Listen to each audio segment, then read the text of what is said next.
Up, we have the completely open Ajna, which is about conceptualizing and interpreting information. Undefined is 52.9% of the population, and they have an open or flexible mind. They may struggle with being able to discern which concepts have value, but at least they have like an angle on it, and they're conditioned to be certain about things that don't matter. The completely open Ajna, which is 9.6% of the population, they have a difficulty knowing how to interpret information overall. There's no guiding channel to organize the thoughts, and there's nothing fixed to depend on, which can feel hopeless or futile. They help us see through the ways of the not self and how the not self mind seduces us away from our true path and purpose. Yeah. The gift is recognizing the quality of others' thinking and mental processing. So that mental processing is huge. You know, these open ajna, they're the ones with all the books. Now, that's just a simple statement. It's basically true.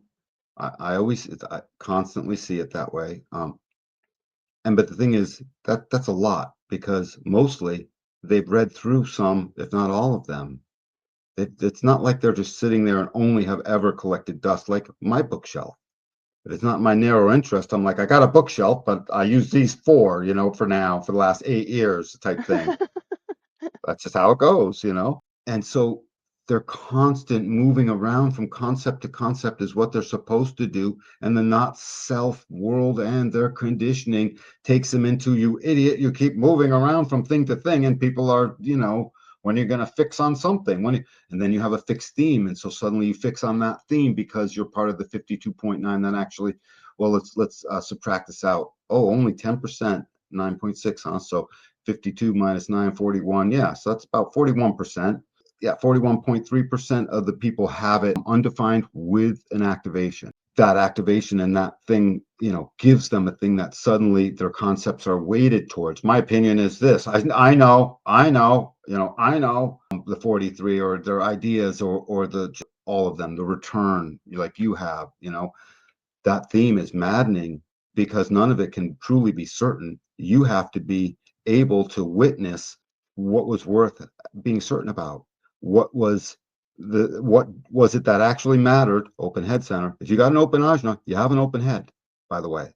If you have an open ajna, you have an open head center, just by default. Not knowing what necessarily matters at the time, can't quite tell what is the interesting thing to your right now that actually is for you. And suddenly the concept zone gets skewed down this one line or two lines of gates that you have in your ajna that give it its bias.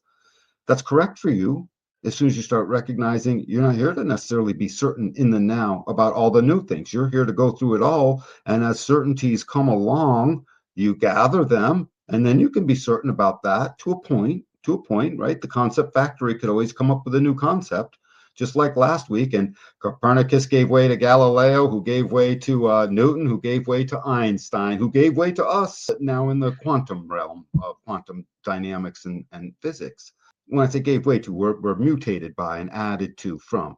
This gift of finally recognizing the quality of others' thinking and mental processes mean you've let go. Those others, by the way, are the books you read, the audios you listen to, the podcasts you were participating in, making notes on or not, the people you physically talk to, your partners, and your children. Don't forget to consume a great deal of wisdom from your children best you can. They have it in a different way. Your open ajna needs it. My defined ajna didn't pay enough attention unless it was down a narrow thing that lit me up. And so I missed some of the wisdoms and teachings of my children because I didn't have this knowledge yet.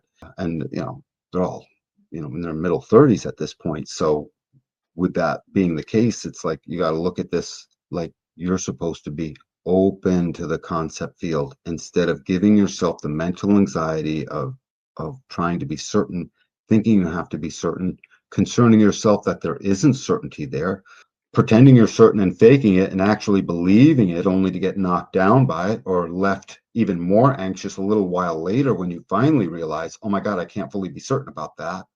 Think of all these ways I'm pointing out this anxiety will point in. That's not yours. And certainty is not something that's actually even valued or chased after. Certainty is BS. We're not certain about anything. Technically, very few things are we actually certain about. You're here as the arbiter that recognizes we're not necessarily certain about that. We'll find out. We're not necessarily certain. It's a toy box. We have memory over all of time, constant concepts running through. I'm a good measurer. I can measure. You want me to measure something? That's the open head center. I don't feel like measuring that. Good, not for you. Oh, I do feel like measuring that. Good, that's for you. And suddenly now you're a great measurer. And then you move on, because that's what it does. It measures, it puts things together, it juxtaposes concepts, and it holds on to memory over all of time. That's its frequency. So you don't have to worry about the certainty. You got it. Something's going to show up later to fill in the rest of the pieces. You're the demand to fill in the rest of the pieces from the openness side.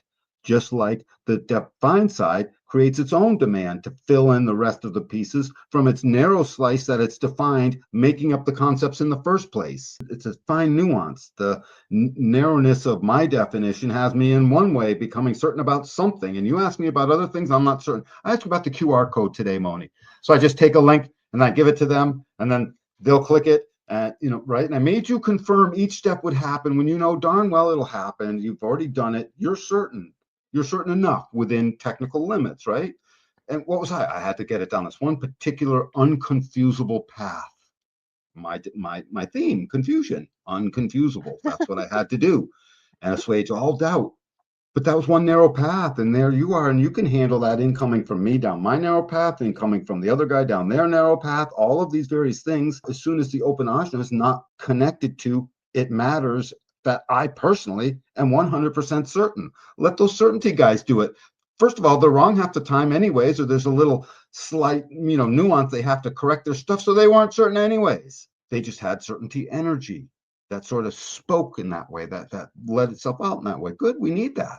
If we're all following someone into something and everyone in the group is 100% uncertain, that group is going to be like, what way do we go? What way do we go? We need someone to at least start a little bit of certainty in brand new moments that require an opinion and a knowing and a sense of the thing. So the completely open ajna, you're off the hook. You're off the hook. You don't got to prove anything that you know or don't know or are certain or have it all put together until you do. And your strategy and authority will tell you that. You're off the hook. Just like the open will. I don't got nothing to prove. I'm off the hook. You prove it. And you go into court. Remember, they got to prove it. You prove it. I'm off the hook. You're in big trouble, mister. So you say so. Prove it. I don't got to prove it. I got nothing to prove. That type of thing. Yeah, with the completely open ajna, I feel it's like don't try to prove your knowing, just allow yourself to explore the entire Encyclopedia Britannica, like allow yourself to take in everyone else's certainties and their knowings and what they're trying to prove, and then being the gauge of like, is this legit? Is this not? Is this? And then they could become like a super duper expert on things because they're going to take in the quality of everyone else's mental processing and be able to gauge it and then hey, is this good or is this not? Absolutely. And then suddenly you become the book reader of the thing. You become the acquirer of the thing. It's not like there are no thoughts. That's not what it is. It's that the thoughts are in communion and in cooperation with the inspiration field, which pressures the planet. The head center is on top. It's on top of this primary thing that conditions us in the first place. Mind, toy box, concepts over all of time, memory, right? Memory over all of time. So you never forget it. Even solar plex basically lets it go. Spleen lets it go right away. Mind never lets a single thing go because it's a giant filing cabinet. It's going to be there. You just don't have to be certain in the now. So here are our completely open Ajna celebrities, where we actually have Cat Williams again because he had the completely open head. So he's got a completely open head and Ajna. And like I said, he goes to the library and picks out like 30 books every week and just voraciously takes in all that information. And brilliant stand-up comedian also, obviously. You also have, as another comedian, you have Rodney Dangerfield, and he would think of all sorts of crazy stuff and would like even reference like how other people think about things and like poke fun at it in that way. You also have Clint Eastwood, you have Billy Connolly, and you also have Amanda Bynes, and she was a child performer like on Nickelodeon and stuff in like the 90s and 2000, and she was really brilliant with coming. She had completely open head, ajna, and throat, so she had all sorts of interesting characters and expressions in that way.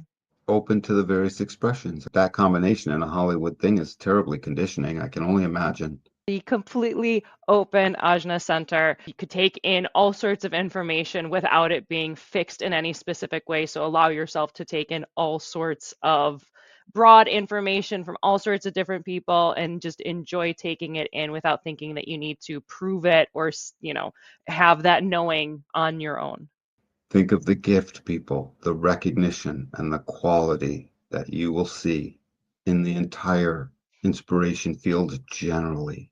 You're here to see that. And so, just as a formula, rest assured, very few things and very often no things will matter at the moment. They're pouring through, and your mind is trying to tell you they do matter.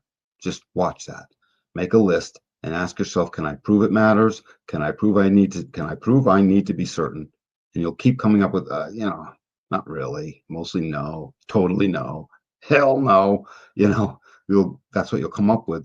I don't know what that percentage is. I mean, I always give it high 90s. It's just most of the time, and sometimes all of the time.